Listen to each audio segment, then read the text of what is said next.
Bonjour à tous, j'espère que vous allez tous très bien. Donc on va commencer par les présentations. Je m'appelle Émilie et j'ai 23 ans. Je suis originaire de région parisienne. Donc je suis en médecine vétérinaire.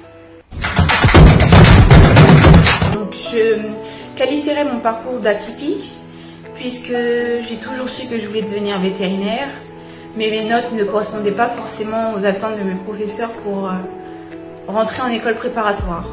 Et donc grâce au parcours APB, j'ai été prise en faculté de biologie et suite à mes 2 ans de biologie, j'ai décidé de rentrer en école vétérinaire, mais en Espagne, puisque le concours, il n'existe pas en Espagne, et ça me permettait de voyager aussi. Donc c'est 2 en 1, puisque j'ai toujours désiré finir mes études à l'étranger, et donc c'est ce que je suis en train de faire.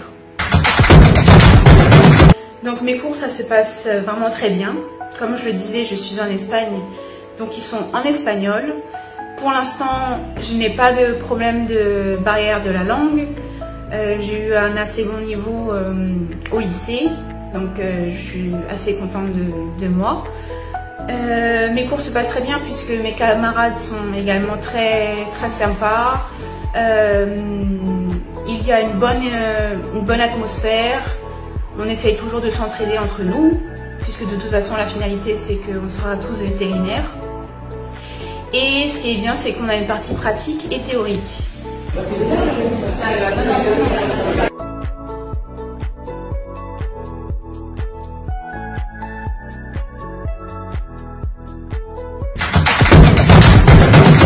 Donc ce que je vais faire plus tard, c'est vétérinaire. Effectivement, oui, j'ai eu des expériences professionnelles, notamment en 3e, où j'ai effectué mon stage en clinique vétérinaire. Et pour la petite anecdote, j'ai eu du mal à trouver mon stage en Île-de-France, puisqu'il n'y avait plus de place. Donc j'ai décidé de faire une lettre de motivation jusqu'à Toulouse. Et c'est là-bas où j'ai été reçue, donc ma mère m'a suivie. Et c'était une semaine super agréable, puisque j'ai pu voir le milieu de la clinique vétérinaire, parler un petit peu aux clients, être sous les pas du vétérinaire, parler un petit peu aux assistantes et ça m'a confirmé vraiment que c'était le métier que je voulais faire. Pour ma 2e expérience professionnelle, j'ai eu la chance de pouvoir la faire dans un zoo. Donc je suis vraiment reconnaissante pour cette opportunité-là. Donc j'étais pendant 1 mois et demi animatrice scientifique, où j'ai pu également restituer un écosystème. Donc j'étais vraiment chef de projet grâce à mon maître de stage qui m'a appris les différentes utilisations de certaines plantes, pouvoir restituer un écosystème.